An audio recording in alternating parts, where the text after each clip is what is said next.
All right, guys, so welcome back to another video. So today I want to talk to you about something very important that I learned through my experience with the settings on your driver. And regardless of what driver you're using, TaylorMade, Titleist, Mizuno, any driver. So basically, I've seen a lot of people, including myself, messing with the settings on your driver.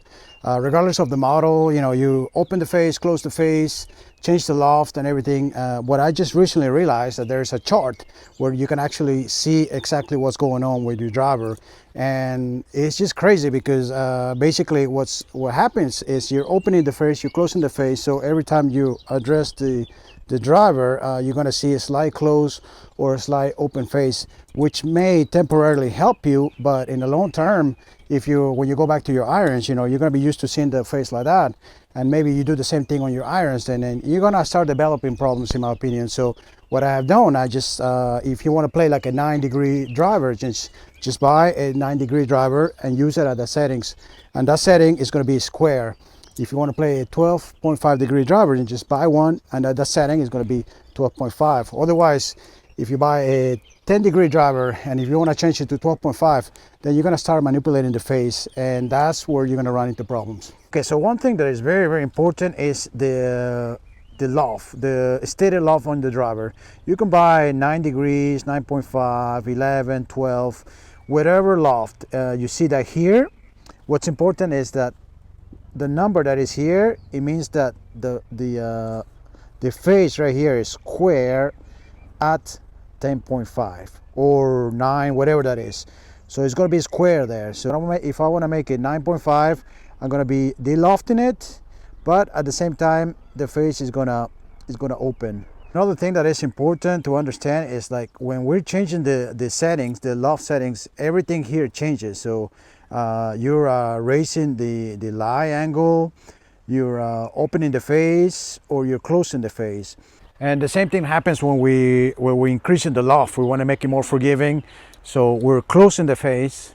So if we're increasing the loft, obviously, but when we closing the face, basically, if we address it, like if we make it like 2 degrees close, and then when we address it down, and if we like make it square, then obviously that's gonna like change everything completely. There is a chart that you can look in here because it's very complicated. I mean, if you don't understand it, what's going to happen is you're going to address your driver in one certain way, and then when you change the setting, then that's why a lot of times when we change the setting, okay, I'm going to open the face, I'm going to increase the loft a little bit to make it more forgiving, and increasing the loft means that the face is going to be slightly closed.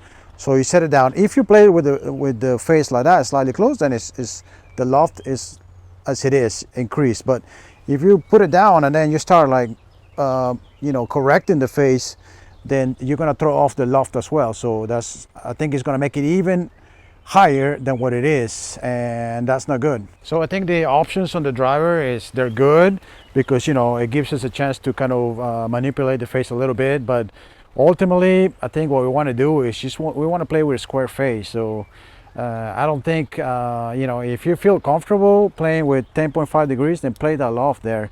Don't try to change it up, open or close the face, because a lot of times it's going to be hard for you to keep it. I know it's very, very little, but it's enough for you to like start hitting hooks or start hitting slices, I think. So we have to be careful, and I think we have to try it out and then decide what loft we want and then play with that loft, because otherwise it's going to make it very, very complicated, in my opinion.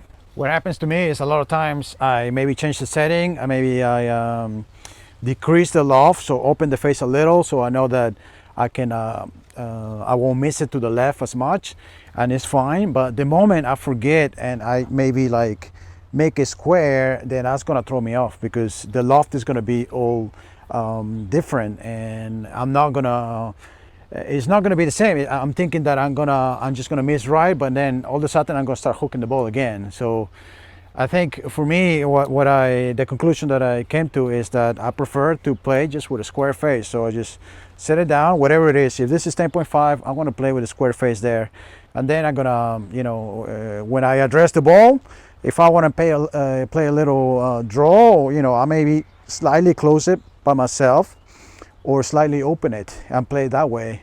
rather than changing the settings and increasing or decreasing the loft. I think that becomes very complicated, especially when you forget. I think what we don't want to do is just get used to seeing the face like this or like this every time we hit the ball, just because we change some settings in your driver. What happens is, like, when you go back to hitting your irons, you might just get used to seeing this right here. It may help you for your driver, but for the other clubs it might not help you. So I know it's complicated, guys, but make sure you pay attention to that. On any manufacturer, make sure you look at the chart and then try to understand what's going on with the loft, with the face open or closed. Because if you don't, then you're gonna run into a lot of inconsistencies. And when you actually hit some shots, you're gonna blame. You're not gonna know why it's going left or right. It may be just because you closed the face, because you opened the face, because maybe you changed it, and then when you addressed it, you did something else to it. So it's gonna be very complicated. Another thing, if you always have a square, then it's gonna be a little more. It's gonna be more difficult for you to close or open the face. If you have the setting a little close, then it's gonna be, even if you change your grip a little bit, you're always gonna tend to close it more. And the same if you have it open. That's what I figured out in my swing. So that's why I rather have a square, and then if I want to play a draw, I can just slightly close it myself, rather than have it in the setting where it's sitting up straight, already closed. So for me, the only useful setting in reality would be the one that you go in the back, the upright, which basically lifts the club, the lie angle like this by 4 degrees, because that setting will still keep the same loft right here. So you will keep that. The only thing that's going to happen is you're going to raise the lie angle, but it's going to keep the same degrees here. So meaning that it's going to be square.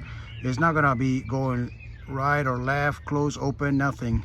It's just going to stay square, and I think that's important. All right, guys, so this is just my suggestion. It's just based on my experience. I'm playing right now in M6, and I have a 9-degree loft on it, and I'm just playing a square face. And the way I do it, if I want to play a draw, I change the face a little bit, just with my grip, open or close, but I'm not messing with the settings anymore. I think it's better if I play that way, and actually it's been helping me. I've been more consistent in playing that way. So anyways, guys, I hope you enjoyed the video. Make sure to leave a like and subscribe to the channel. Thanks for watching. Until next time.